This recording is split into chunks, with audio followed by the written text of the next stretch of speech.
Bruno Marchal, bonsoir. C'est l'équitation comportementale, équitologique à Montpellier par Skype, par téléphone, par WhatsApp quand vous êtes loin.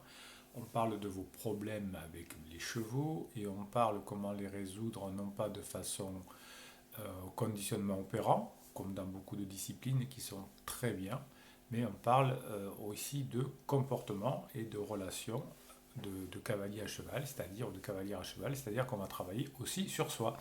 Ce que j'aime bien faire, c'est dialoguer avec la communauté que nous avons créée tous ensemble. Et j'aime bien parfois répondre à vos remarques et vos questions. Alors ce que je vais faire aujourd'hui, je vais répondre à une remarque, une question de Mélissa, qui m'a laissé un message sous une vidéo Les chevaux et les émotions secondaires, qui a bien plu. Donc je suis ravi de vous faire des vidéos qui vous apprennent des choses. Alors coucou Bruno, j'espère que tu vas bien. Petit questionnement personnel du dimanche. Lol, oui, Mélissa doit cogiter le dimanche. Peut-être que tu peux m'apporter ton expérience à ce sujet. On va essayer. Voilà, j'ai une jument extrasensible et émotive avec en plus un gros caractère. Alors là, j'avoue que Mélissa, je ne sais pas trop ce que c'est. Mais jument extrasensible et émotive avec un gros caractère, ben, c'est peut-être comme tu es toi, Mélissa. C'est possible. Alors, vous voyez qu'on a besoin, nous humains, de mettre des étiquettes aux chevaux, comme les autres mettent des étiquettes aux humains, où on met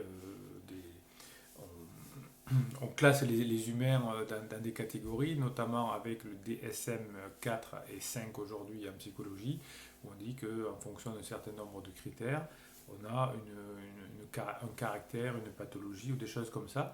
Mais l'être humain a besoin de mettre des personnes dans des cadres, et là, des chevaux également. J'ai même vu des bouquins entiers essayer de mettre des chevaux dans des cadres avec les chevaux qui sont comme ça ou comme ça. En réalité, tous les chevaux sont uniques, comme tous les humains sont uniques, mais c'est bien, nous, on a besoin de nous rassurer et de nous mettre des cadres pour pouvoir interpréter. Si on essaie de déterminer, si on rentre en communication, j'allais dire de cœur à cœur, mais enfin en tout cas d'émotion à émotion avec les chevaux, on n'a pas à mettre mentalement dans un cadre, mais pour beaucoup de cavaliers, on a besoin de mettre les chevaux dans des cadres, et donc c'est bien de le faire si on en a besoin, hein, mais l'équitation, les chevaux n'ayant pas de préfrontal, n'ayant pas de mental, ben, c'est aussi bien de travailler avec eux dans l'émotion. Alors, étant moi-même une personne à la base assez impatiente, émotive, sensible, voire explosive, donc on voit que Mélissa se décrit elle aussi dans des cadres, on a dû la mettre dans des cadres, peut-être une psychothérapie ou une psychanalyse. J'ai choisi cette jument sur ses capacités physiques, mais je me suis vite aperçu que son caractère était l'opposé de ce qui me plaisait. Alors ça, oui, effectivement, beaucoup de cavaliers, t'es pas seul à faire ainsi. On choisit souvent, j'avais fait des vidéos là-dessus, un cheval sur un physique, hein. Je vois des personnes qui m'appellent, qui me disent est-ce que vous connaîtriez un Connemara comme ça, ou un Appaloosa qui a des taches tata comme ça, ou un baroque espagnol. Euh, Ce qui compte aussi, et avant tout pour moi, c'est le caractère. Il y a des personnes qui aiment sauter, il y a des personnes qui aiment galoper, il y a des personnes qui aiment faire du spectacle, il y a des personnes qui aiment faire du dressage. L'idée, c'est de trouver un cheval qui correspond à nos envies, mais aussi qui a les mêmes goûts que nous. Là, si j'aime sauter, eh ben, il vaut mieux que j'ai un cheval qui saute bien. Après, qu'il soit blanc ou noir, ça peut venir ensuite. Mais l'idée, c'est effectivement d'abord de choisir un caractère. Sinon, ben, on fait l'effet inverse. Par exemple, si je veux faire du spectacle et je veux faire un numéro que j'ai déjà dans ma tête, soit ben, il faut que je trouve le cheval qui va aimer faire ça. Et donc pour des cavaliers comme Mario Loracci qui me disait un jour qu'il choisit 100 chevaux, qu'il teste 100 chevaux avant de les mettre sur un spectacle parce qu'il faut qu'il trouve le cheval qui correspond à son idée. Sinon, eh bien, j'ai une idée moi de ce que j'aime faire et je vais trouver effectivement le cheval qui correspond à ce que j'aime faire. Ou si j'ai un cheval que je possède déjà, eh bien, je vais voir ce qu'il aime faire et je vais créer un numéro par exemple qui correspond à ce qu'il aime bien. Comme ça, c'est plus facile. Donc, ben, Mélissa a fait un peu comme beaucoup de personnes, elle a choisi un cheval sur ses qualités physiques. Pourtant, avec le temps, j'ai appris à la connaître, à la comprendre et à l'apprécier. Donc ça, c'est un signe d'intelligence chez Mélissa. Et surtout, aucun autre cheval qu'elle ne m'a imposé de la sorte de travailler sur moi-même. Alors ça, c'est très juste ce que dit Mélissa. J'aime bien dire que c'est les chevaux qui nous choisissent pour nous faire travailler sur des choses. Au début, on ne voit pas bien, mais le cheval, en tout cas, si vous tombez en plus sur un coach comprend bien, il va vous faire travailler sur ce dont vous avez besoin. Donc du coup, J'apprends à contrôler mes émotions, être patiente, à l'écoute juste, et j'en suis extrêmement contente. C'est un signe d'intelligence, encore une fois, chez Mélissa. Le souci, c'est que pour être vraiment honnête avec moi-même, c'est bien, je ne trouve pas que j'évolue dans ce sens de la même manière dans ma vie familiale, par exemple. La cavalière évoluant n'a aucun impact sur qui je suis dans la vie de tous les jours, alors à quoi ça sert-il? Pourquoi puis-je être capable d'être aussi patiente dans la maîtrise de mes émotions et dans le relâchement avec un cheval et crier autant après mes enfants? Comment transférer ce savoir-être que je suis en tant que cavalière dans ma vie de tous les jours? Merci Mélissa. Alors je trouve d'abord que c'est très humble et Mélissa c'est une qualité que j'aime bien, l'humilité.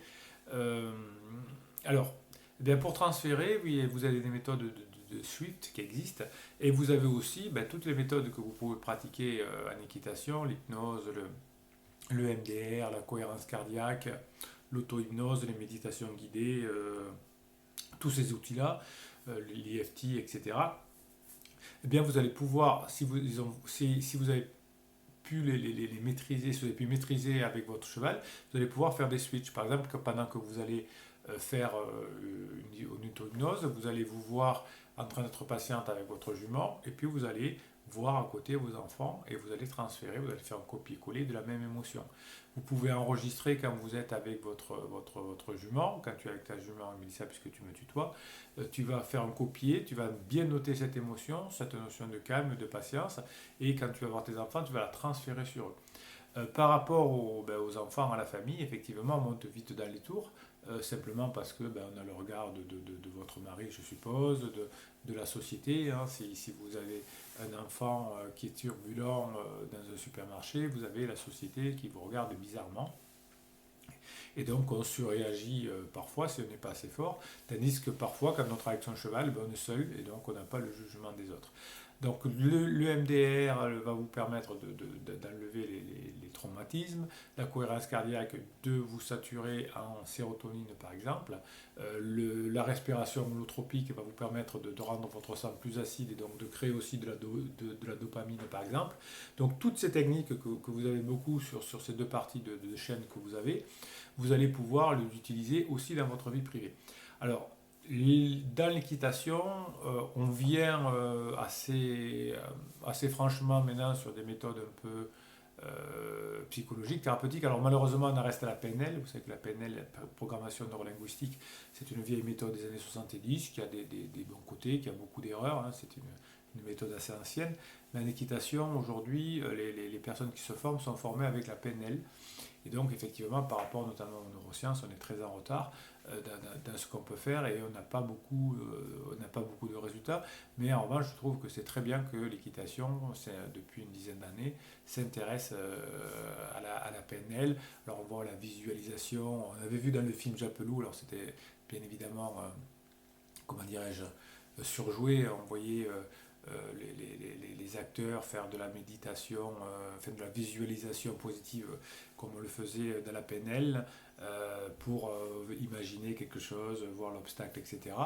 Alors je suis coach sportif, enfin, coach mental pardon, pour des sportifs de haut niveau. Je vois aussi dans tous les sports qu'on s'en est arrêté à la PNL, donc on n'est pas si en retard que ça dans l'équitation. On en est au même niveau, mais vous avez des méthodes beaucoup plus puissantes, effectivement, liées aujourd'hui aux neurosciences, qui vous permettent de travailler sur vous-même. Alors, souvent on dit neurosciences, mais c'est de la PNL déguisée, donc quand on parle vraiment de neurosciences, on peut faire des choses assez magiques. Donc, transférer avec quelques-unes des méthodes que je viens de vous donner, vous ferez celle que vous préférez.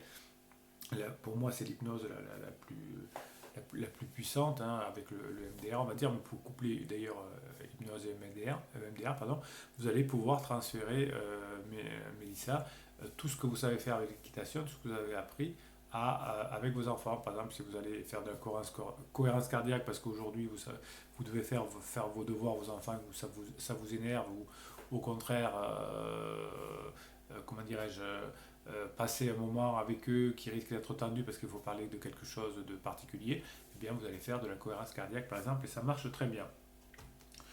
Donc j'explique un petit peu tout ça à Mélissa dans ma réponse et elle me remet une réponse aux questions et j'en remercie Mélissa parce que plus il y a de questions-réponses, plus plus la communauté peut en profiter. Donc merci pour ces pistes que je vais étudier, me dit Mélissa. Après, il est vrai, comme tu le fais remarquer, que ce sont des situations bien différentes, par exemple, sans oublier la notion de résultat. Avec un cheval, être au contrôle de ses émotions, mieux gérer son corps, être dans le relâchement, ne pas s'impatienter, c'est difficile. Mais cela a de suite un impact positif. Et oui, comme les chevaux n'ont pas de mental, tout de suite, quand je change mon énergie intérieure, l'énergie extérieure du cheval change. Chez les êtres humains, comme on a le mental qui est en travers, eh bien, c'est moins efficace, c'est moins direct, mais ça fonctionne quand même très bien. Alors que dans d'autres situations, comme par exemple quand on a des enfants qui nous rendent dingues à leurs heures, ne pas s'énerver et hurler. Certes, il faut y arriver, mais il faut aussi trouver le moyen de se faire entendre autrement. Oui, alors effectivement, quelqu'un qui est en colère, qui crie, qui n'a jamais obtenu aucun résultat, et pourtant continue à le faire, comme quelqu'un qui crie après ses chevaux, qui crie après ses chiens qui aboient, il ne faut encore que renforcer, remettre de l'énergie négative, mais on fait comme on peut, on n'est que des humains, on essaie de s'avancer. Plus vous allez travailler sur l'hypnose, sur le MDR, sur toutes ces techniques-là, plus vous allez réussir à maîtriser votre cerveau et vous allez pouvoir plus éduquer vos enfants avec la joie et la surprise plutôt qu'avec la colère ou la peur ou la tristesse. Éduquer des enfants avec la joie et la surprise, ça marche très bien, c'est-à-dire que par le jeu, par la taquinerie, etc., on arrive à faire passer des messages beaucoup plus importants. Vous voyez que ça marche avec vos chevaux et ça marche dans toutes les relations avec des vivants de toute façon, et y compris avec les humains. Donc l'idée c'est de se dire comment je peux être en joie, comment je peux saturer mon cerveau de joie, et puis je vais voir que j'aurai plus besoin de me prendre la tête avec d'autres humains. Le divertissement, la joie, c'est ce qui permet le plus de communiquer et de former. Si on veut être trop sérieux, si on veut donner des leçons et faire changer les autres qui n'en veulent pas, eh bien on est dans l'échec forcément. Donc voilà, merci Mélissa pour toutes ces questions, merci pour votre intelligence, merci pour les questions que vous posez qui sont les bonnes, merci pour votre humilité. Donc si comme Mélissa, vous voulez vous poser des commentaires sur des vidéos, de temps en temps je fais une vidéo pour répondre à ces questions, sinon je réponds tout le temps au moins par écrit.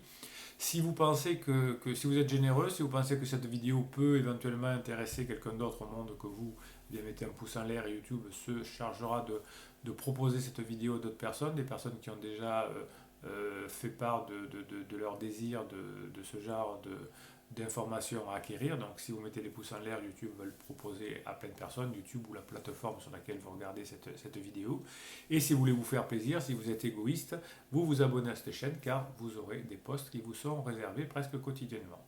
Voilà, c'était Bruno Marshall, et Bruno Marshall il vous dit à très bientôt.